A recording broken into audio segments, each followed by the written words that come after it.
Y cuando yo terminé esa entrevista, ya había mojado las pantaletas, pero de una manera.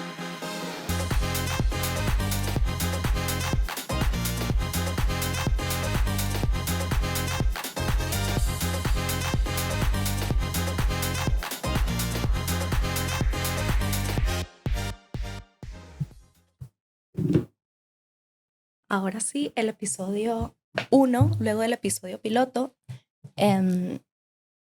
Ahora estoy monitoreando mi audio y bueno, vengo a traer un tema que siempre estoy reflexionando constantemente. Y es sobre precisamente el hecho de prender la cámara, estar frente a ella y cómo esto puede cambiar la manera de hablar de las personas, la personalidad e incluso el pensamiento.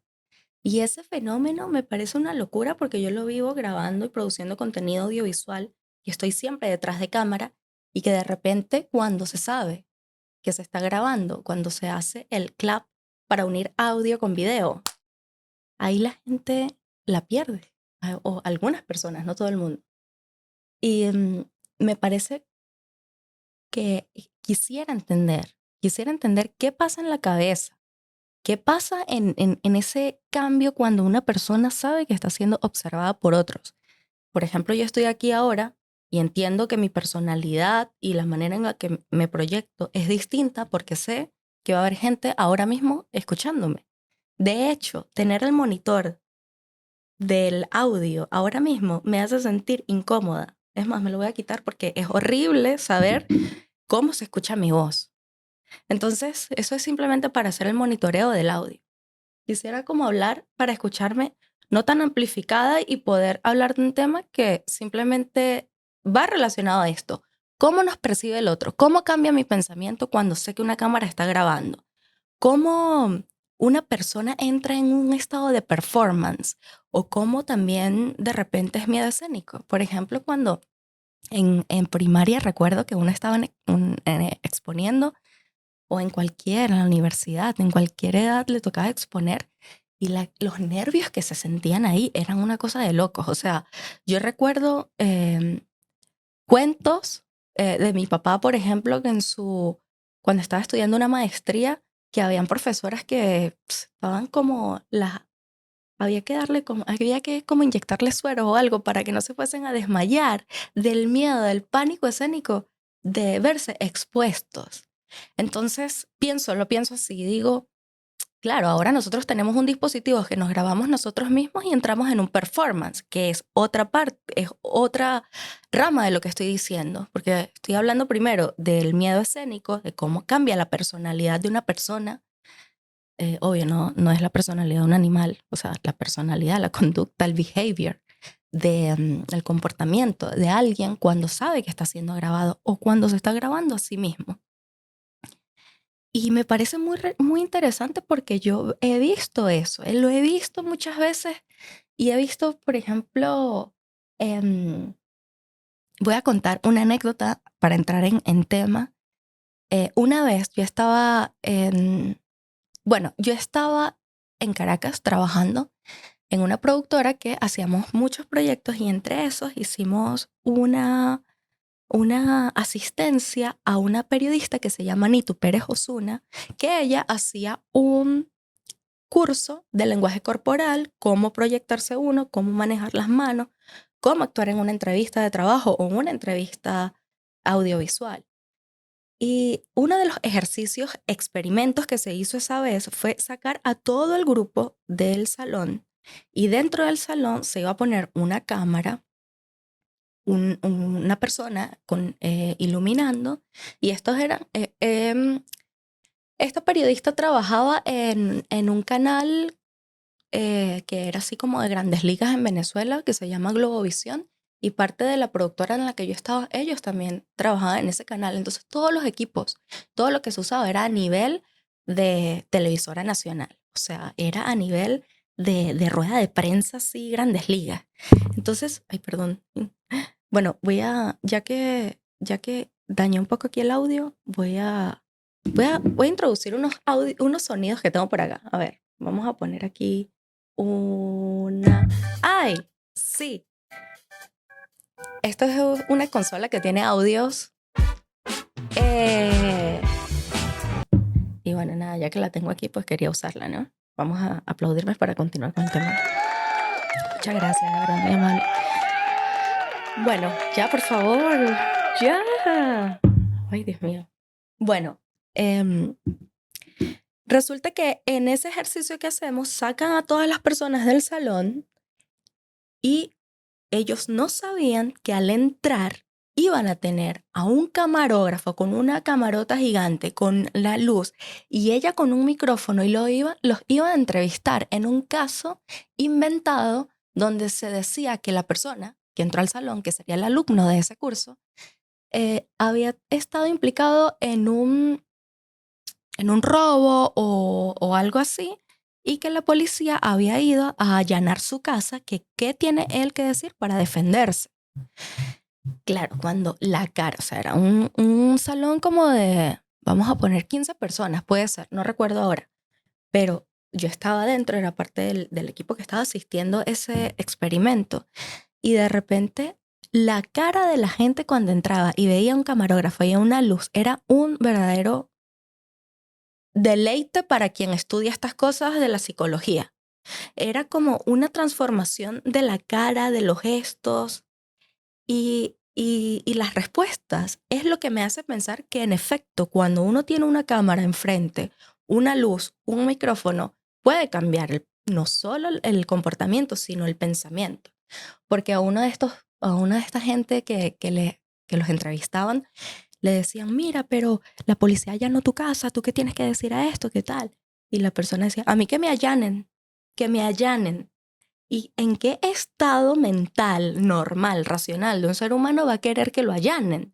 ¿Quién va a querer que alguien prive su o arremeta contra su privacidad en sano juicio, ¿sabes? Y sin tener nada que esconder y que a mí que me allanen, claro, pero se entra en un estado de pensamiento distinto porque tiene una cámara enfrente, una luz y cambia muchísimo. Yo también lo veo cuando estoy aquí haciendo entrevistas o estoy en mi trabajo haciendo producciones para mi trabajo y yo le pongo un micrófono a quien pregunta y un micrófono a quien responde. Y cuando en el momento que yo hago el momento del clap, que es como vamos a grabar, es increíble el tono de voz, cómo le cambia a la persona que va a preguntar. Parece que empiezan a preguntar, hola, hola, mira, ¿tú qué me tienes que decir? ¿Tú qué me tienes que...? Y es como, por favor, o sea, mantenga un tono de voz. Entonces la respuesta del otro es, bueno, yo tengo que decir, si es una persona que se sabe defender frente a cámara, habla muy bien y tengo dos audios con decibeles distintos porque una persona cuando supo que estaba grabando e incluso no está apareciendo frente a cámara, cambió por completo su manera de hacer el approach. Y esto es un fenómeno que lo veo y lo veo y lo veo en demasiados tipos de grabaciones. Incluso hace años estuve era como una expo en la Feria de San Sebastián en San Cristóbal, en Táchira, Venezuela. Y ellos tenían, la televisora con la que yo trabajaba, tenían como un set de un programa de televisión y ahí íbamos a recibir a niños. Entonces venían las maestras con los niños de primaria o niños muy pequeños, primaria, secundaria puede ser. Perdón, solo kinder y primaria. Y llega esta profesora y nosotros le explicamos la dinámica que queremos enseñarle a los niños, cómo se trabaja en un programa, las cámaras, los equipos, o sea, que tengan interacción con este tipo de producciones. Y que ellos iban a salir frente a cámara y lo íbamos a transmitir en vivo. Teníamos la posibilidad de transmitir en vivo.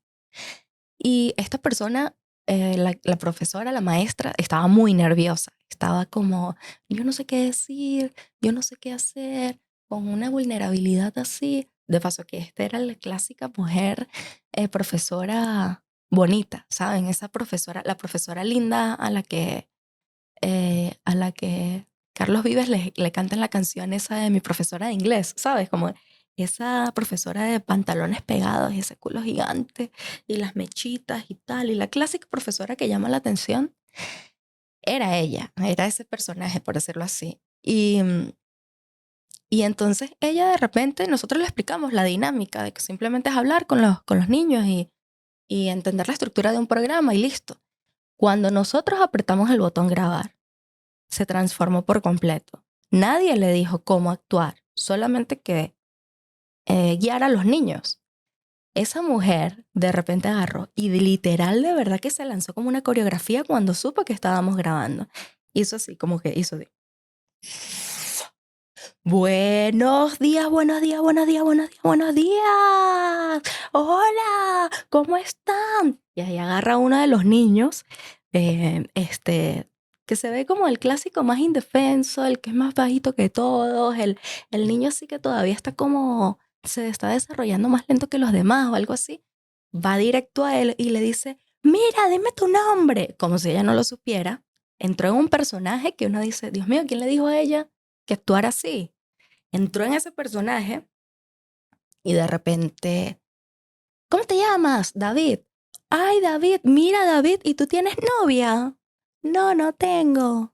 Ay, no tiene novia, no tiene novia. Y era como que todos así, nosotros, los que estábamos en la producción, nos miramos así tipo como que, ¿qué le pasa a esta mujer? O sea, ¿por qué está haciendo esto? Esto no era así.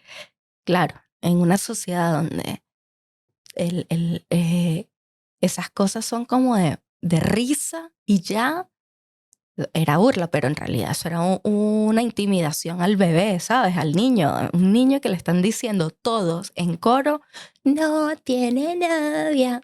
Dios mío, qué horror. Y eso pasó en el momento que prendimos la cámara y el momento en el que supo que estábamos grabando. Cambió ella, no solo su conducta, sino quizás hasta su pensamiento, porque se suponía que ella venía de una conducta muy distinta y muy respetuosa.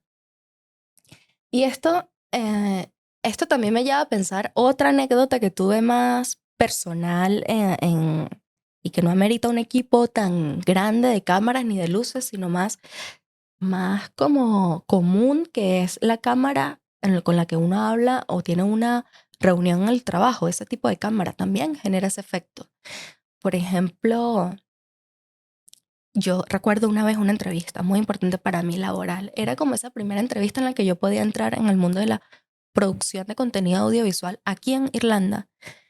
Em, y de repente yo estaba muy nerviosa y me tomé unas cuantas gotas. Había que tomarse 2 goticas del frasquito que yo busqué para relajarme. Y yo estaba tan nerviosa que yo le eché ay, le volví a pegar al micrófono. Vamos a poner otro botón aquí como para divertirnos. Random. Cada vez que le pegue al micrófono, le voy a apretar un botón para que tenga sentido porque le ando pegando a las cosas, ¿ok? Bueno, resulta que yo estaba en ese momento de entrevista, me tomé más de la cuenta de ese producto para relajarme y yo estuve en la reunión y yo en la reunión me defendí muy bien, me dieron el trabajo. Y yo hablaba con una vaina así y tal, se me secaban un poco los labios, pero yo tenía agua, tomaba agua. Y cuando yo terminé esa entrevista, ya había mojado las pantaletas, pero de una manera, o sea, había sudado las pantaletas que yo podía casi que hacerle así y botar el sudor. Yo sudé tanto, era probablemente efecto secundario de esas goticas random que me tomé, ¿no? Pero era ese miedo a ser juzgada por el ojo del otro, por el lente del otro. Siento que viene también ahí de cómo ese fenómeno cambia. Uno cambia tanto cuando sabe que está siendo visto desde otra cámara, desde otro ángulo. Y bueno, em, en efecto, este fenómeno a estar expuesto nos cambia y no es algo que yo vengo a hablar random a modo de que solo yo me he dado cuenta de esto. Existen muchos estudios, existen laboratorios en todas las partes del mundo que estudian el efecto de las tecnologías, de las comunicaciones, de la sociedad, de los medios digitales y la sociedad, toda esta clase de fenómenos. E incluso en 2012 la Comisión Europea que para quienes no saben quién es la Comisión Europea, es como un grupo de gente, todo el mundo de Europa, un representante de cada país, se juntan para hablar sobre legislaciones, sobre presupuestos, sobre políticas, para cambiar leyes, para ver si las leyes están siendo practicadas y todo esto. Bueno, ahí en la Comisión Europea, que por cierto queda en Bélgica, y yo una vez como turista fui, o sea, pude ver el edificio, es increíble, todo el mundo vestido espectacular, así es como A la gente que le gusta el mundo de trabajar en una oficina, yo creo que la Comisión Europea sería la oficina ideal para quien quiera de pana, es de verdad, quien quiera estar en una oficina donde todo el mundo se vista bien, la Comisión Europea, se los recomiendo, metan currículum si quieren. Pero bueno, el punto es que ahí dentro de la Comisión Europea hay un estudio, se llevó a cabo un estudio, una investigación, que una de las personas que lo estaba llevando es un filósofo italiano que se llama Luciano Floridi, em, que ellos, bueno, organizaron un proyecto de investigación que se llama The On Life Initiative, la iniciativa On Life, que explora cómo las tecnologías de la información y las comunicaciones van transformando la forma en que nos percibimos, interactuamos, concebimos la realidad y nos relacionamos con ella. Entonces, todas estas transformaciones tienen implicaciones éticas, legales, políticas y todo esto. Y habla precisamente cómo en un mundo tan hiperconectado, no se puede hablar de un perfil que está offline o está online, como si fuese algo separado cuando estamos ya totalmente en un modo híbrido. Porque una persona que incluso estaba buscando en su GPS, que está poniendo música o tal, ya está conectado. Entonces, eh, estas investigaciones se hacen a partir del análisis de cómo interactuamos con los objetos que tenemos enfrente y cómo cambiamos. Hay muchos estudios distintos. Yo recuerdo haber leído, haber hecho una investigación en la maestría que yo estuve sobre la percepción del yo con las redes sociales, o cómo incluso el selfie era casi lo ponen como un trastorno de gente que en algún periodo de tiempo y en algún periodo de edad muy específico no paraban de tomarse selfies todo el día.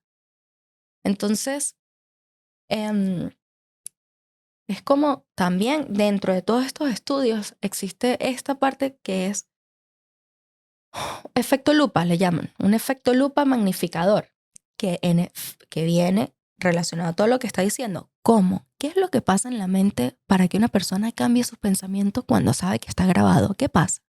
En este experimento que le llaman el efecto lupa magnificador, es, ya como ustedes saben, ahorita estamos supremamente vigilados. Bueno, aquí en Europa hay demasiada vigilancia en la calle. Estaba caminando por cualquier calle y cámaras, cámaras, cámaras por todos lados, cámaras, cámaras. Una tienda, lo que usted quiera, hay una cámara que lo está vigilando. Hicieron, y en este experimento muestran cómo las personas, al saber que están vigiladas, se muestran más caritativas, se lavan las manos más, o e incluso hicieron experimentos de una persona grabándose comiendo papitas fritas, y otras sin grabarse, y cómo ahí cambió no solo la conducta, el pensamiento. Porque las personas que estuvieron grabadas, así como yo estoy ahora, percibieron que lo que se comieron, la porción que se comieron, era más grande de las otras que no estaban siendo grabadas. Entonces te cambia la percepción, porque usted tiene un pensamiento diferente y más quizá colectivo, podría decirlo. Entonces, se siguen haciendo estos experimentos de que sí, en efecto, cambia la mentalidad, cambia el pensamiento, saber que estoy siendo vigilada. Por ejemplo, bueno, en un área laboral, saber que alguien te está vigilando no actúa diferente. Entonces tiene implicaciones éticas y morales en el accionar.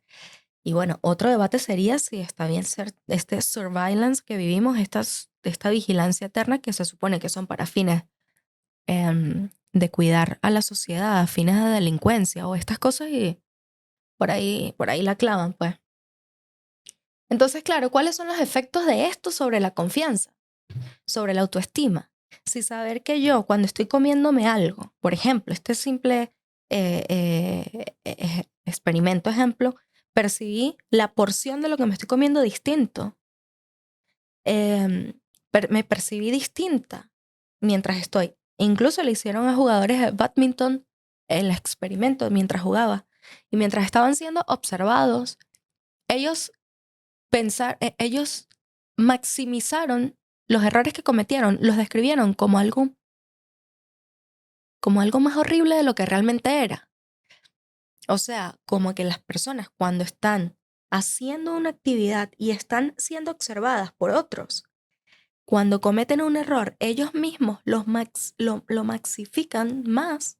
No sé si está bien dicho esto, pero lo ven distinto, tienen una percepción distinta y, en consecuencia es un cambio de pensamiento, un cambio de perspectiva, un cambio de análisis de lo que yo hago cuando me ven, de lo que yo hago cuando no me ven. ¿Cómo afecta esto la confianza? ¿Cómo afecta esto el autoestima? Es mi pregunta. Entonces, em, dejo esta pregunta abierta, pero también quisiera que entiendan que mi fin, el fin de lo que estoy diciendo es para estimular el pensamiento crítico, para que ustedes se observen a sí mismos desde el ojo del otro y desde el ojo de ustedes y hagan las cosas con más conciencia, con más... por ejemplo, yo noto que también las redes sociales tienen un cambio de mood. Ustedes no se muestran igual en LinkedIn como se muestran en TikTok. Por ejemplo, la red social LinkedIn, que es donde uno pone el perfil profesional, es como si uno le estuviera hablando a una abuela y le estuviera diciendo todo lo bueno que ha hecho en el año. Y uno lo pone lo mejor, ¿no? Abuela, yo he hecho esto, he hecho lo otro. O sea, incluso cuando no sepan por dónde empezar en un currículum, por su currículum, hagan que están contándole a su abuela todo lo que han hecho para que vean que ustedes son Dios, el Dios supremo de la gente. Porque uno siempre a la abuela le contaba lo mejor de uno, lo mejor que uno estaba haciendo, lo buena persona y lo importante que uno es.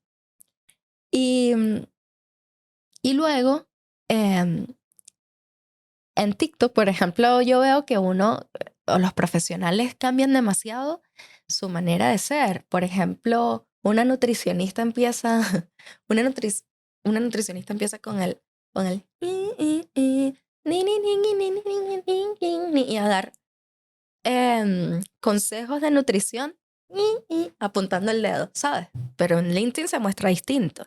Entonces, toda esta perolata de comentarios que estoy diciendo aquí es precisamente para estimularles a ustedes el pensamiento al decir cómo me expongo yo, cómo quiero que otros me vean, tener más conciencia de lo que digo y cómo el otro que escucha tiene consecuencias.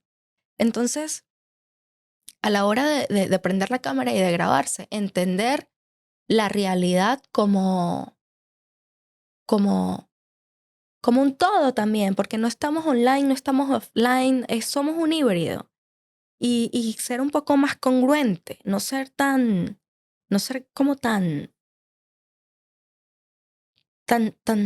destructurados dentro de lo que me ven aquí en un lado online y lo que me ven offline. Yo lo hago mucho, yo me muestro online muy distinta a como soy offline, porque offline tengo la capacidad de decir cosas más frías, más cancelables, pudiera ser. Pero está cool también tener como una noción de cómo me muestro más real para uno mismo, para el autoconcepto de uno. Y no caer en una fantasía de que si yo no hago esto, si no dejo de hacer esto, lo que me veo aquí online, yo no quiero caer en sermones aquí ya, basta. Pero bueno, esa es mi intención con este episodio, estimular el pensamiento crítico a quienes los escuchan, pero también quisiera que me contaran las anécdotas en los comentarios de cómo ustedes han cambiado frente a una exposición. Si alguna vez se han mojado en las pantaletas en una entrevista. Si alguna vez han visto cómo una persona cambia por completo cuando dice acción. Si Si han visto, han presenciado en una exposición o si les ha pasado, cuéntame, quiero saber. Estos cuentos son divertidos y hacen que, que ya no, ya ustedes de receptores pasen a ser interlocutores, a que interactúen conmigo. Que en los comentarios podamos ver, ajá, y entonces, ¿qué le pasó a esto? Una vez mi amiga estaba, o sea, cuéntenmelo, pero cuéntenmelo a modo de chisme, así que yo me pueda sentar, tomar un café y leer esas anécdotas. Y por supuesto, por favor, tengo que decirlo, suscríbanse, por favor, suscríbanse. Solamente eso, suscríbanse. Denle like y todo eso que haya que hacer, háganlo porque este es un proyecto que estoy lanzando con John, mi esposo, mi marido, mi león, mi macho. Y, y el plan es ese, como que hacer cosas que de repente estimulan el pensamiento crítico, trabajar temas o indagar en temas de social media o perdón, de los medios digitales y la sociedad, pero a un modo en el que no vaya estrictamente a un grupo de gente, sino que podamos, cualquiera que lo escuche, se lleve algo de aquí. Y bueno, gracias, voy a aplaudirme. Awkward, súper raro aplaudirse a uno mismo, súper raro editarse a uno mismo, por eso es que John es el editor de este programa. Y yo estoy en la parte técnica. Si el audio se escucha bien, si la cámara se ve bien, si la luz está bien y si el guión está decente, eso es culpa mía. Chao, gracias.